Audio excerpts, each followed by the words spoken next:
¿Son estos tres personajes parte de una extraña leyenda que surgió como la simbología de una prueba iniciática hacia el Cristo recién nacido?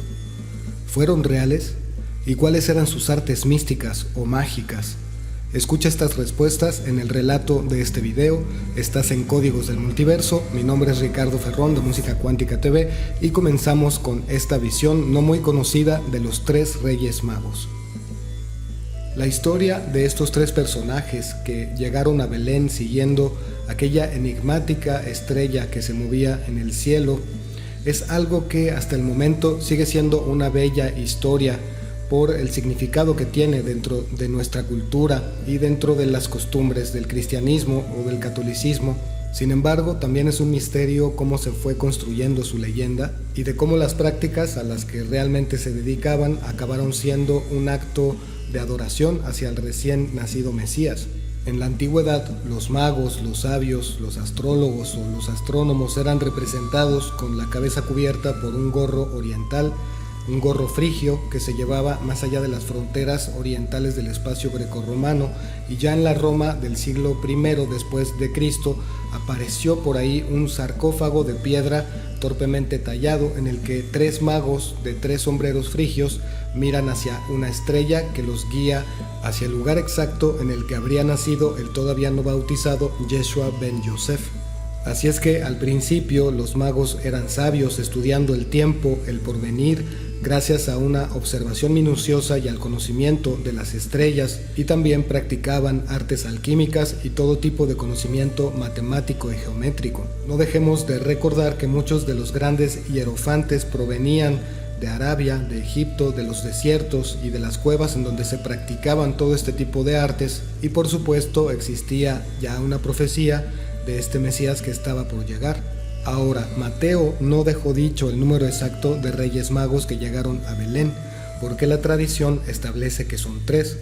En el Evangelio sí menciona que el Mesías únicamente recibe tres regalos en ese sentido místico, en ese sentido sagrado o material, ya que todas las personas que habían asistido ahí pues eran en general habitantes de la localidad, y aunque llevaban comida y llevaban otro tipo de ofrendas, no se consideraron como este tipo de regalos especiales por parte de magos o reyes. Así que en esto se basó que hayan sido tres sujetos con estas características los que depositaron estas ofrendas especiales a los pies de Jesús. También hay otras versiones sobre la cifra 3, otra de ellas dice que en el siglo III el número surge gracias al teólogo Orígenes, que indicó que los Reyes Magos eran tres, y esto acabó de imponerse atendiendo a razones bíblicas o litúrgicas o simbólicas, y que fue confirmado por la Iglesia en el siglo V mediante una declaración del Papa León I el Magno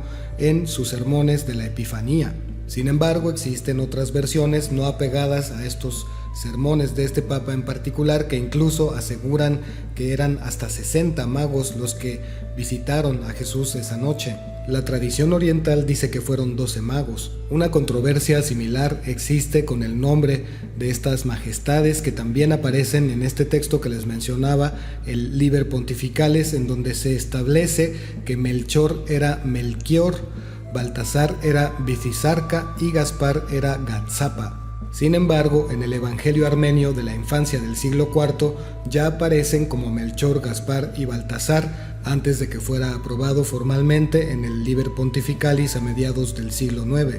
Es importante comprender cuál es el verdadero sentido en el que se usa la palabra mago en este relato, y recordemos que desde el punto de vista cristiano o católico solo puede estar asociado con un contexto científico o astronómico, mas no así con lo esotérico o con las artes ocultas. En el diccionario bíblico del mundo hispano se señala que en aquellos años la palabra mago hacía referencia a una casta religiosa entre los persas con gran devoción por la astrología.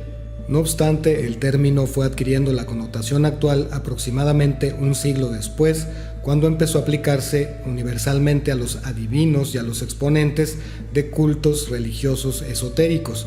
Aquí ya habían cambiado las cosas bastante y no había tanto problema con que ciertas prácticas en ciertas castas estuvieran relacionadas con temas esotéricos. Lo más probable es que fueran sacerdotes y astrólogos originarios de Babilonia o Persia, dado que ambos eran grandes centros astrológicos donde los magos eran una casta sacerdotal con gran influencia en todas esas regiones. Incluso hay relatos en los que se menciona que hasta pudieron haber sido hechiceros. Acerca de la cuestión de sus reinados o de sus reinos, en el Evangelio armenio de la infancia se menciona que Melchor reinaba sobre los persas, Baltasar sobre los indios y Gaspar sobre el país de los árabes. Y les encontré un curioso dato en el que menciona que Baltasar no era un rey de tez color negra, sino que eso empezó a narrarse de esa forma a partir del siglo XV. Sin embargo, en los albores del cristianismo, a los tres magos se les representaba como de una misma raza, tenían el mismo tipo e iban vestidos con el característico traje persa, sombrero frigio y estrechos pantalones con faldilla. A partir del siglo XV fue cuando todo cambia y entonces entra la representación de Baltasar como un rey de rasgos africanos proveniente de tierras más exóticas. Esto, al final de cuentas, llegó a representar que la adoración hacia el Mesías provenía de todos los continentes y de todas las razas. Ahora quiero contarles mi parte favorita de la historia en la que todo cobra este sentido críptico o místico o esotérico. Para empezar, los magos arriban a traer sus ofrendas el día 13 después del nacimiento de Jesús. En la mística judaica, el número 13 es un número altamente asociado con la magia, la buena suerte y la buena fortuna. En la masonería, este número está asociado con la transformación.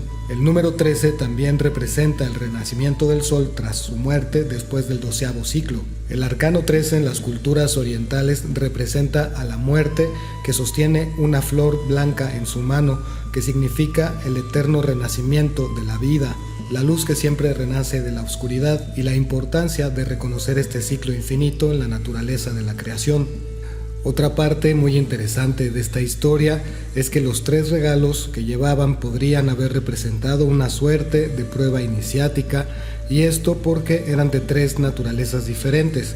El primero de ellos consistía en estar lleno de monedas de oro, y si en efecto se trataba del Hijo de Dios, no le interesaría para nada este tipo de regalos. El segundo era de una sustancia resinosa o una especie de resina que se llama mirra y que se utilizaba en ese entonces para perfumar el cuerpo, y también de haber sido el Mesías el que había nacido, entonces no le interesaría tampoco ese regalo.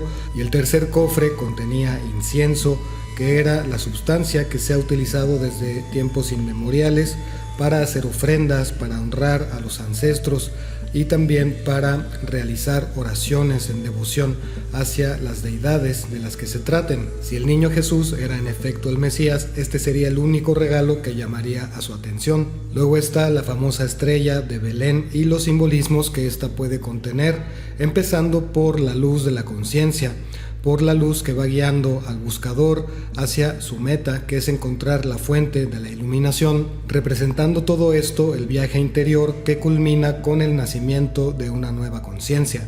También está, por supuesto, la fascinante propuesta de que pudo haber sido una nave de tecnología muy avanzada que se encontraba ahí para guiar a estos magos, a estos personajes, a través de grandes distancias donde encontrarían también grandes peligros. Era muy común en la antigüedad que los sacerdotes y conocedores de los misterios del universo realizaran largos viajes para completar su formación y su conocimiento, y también así completar su propia obra. Por ejemplo, la astrología Vedanta en la India, en la alquimia con los griegos, que a su vez también heredaron el conocimiento de los egipcios. Pitágoras, en sus versos áureos, explica cómo el mismo Hermes Trismegisto lo introdujo a la Gran Pirámide, donde vivió su iniciación a los misterios y a la geometría del universo. En fin, había muchas de estas prácticas que pudieron haberse conocido en algunas de las escuelas en Egipto o en India, y que practicaron este tipo de viajes o procesiones de iniciación. Y en este caso lo interesante también es que tras el cumplimiento de la profecía de la llegada del Mesías, no fueron solamente estos tres célebres reyes magos, sino que también confluyeron de muy diferentes puntos de la tierra para reunirse en un acto cuyo simbolismo es el sentido más profundo de lo que significa la palabra religión, que es religar, volver a unir lo pagano con lo divino. expresado así en el nacimiento de Jesús y su camino a la conciencia crística, la única que es capaz de trascender todas las dualidades producidas por el juicio humano.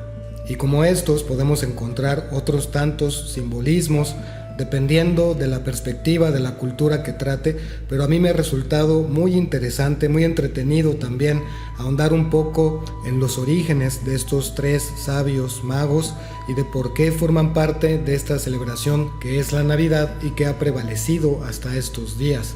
No te olvides dejar en la caja de comentarios qué piensas acerca de este tema. Nos estamos viendo en próximas cápsulas. Suscríbete, también comparte los videos del canal si te han gustado y nos vemos en los chats de los estrenos de los miércoles. Se despide de ti con un gran abrazo Ricardo Ferrón del canal Música Cuántica TV.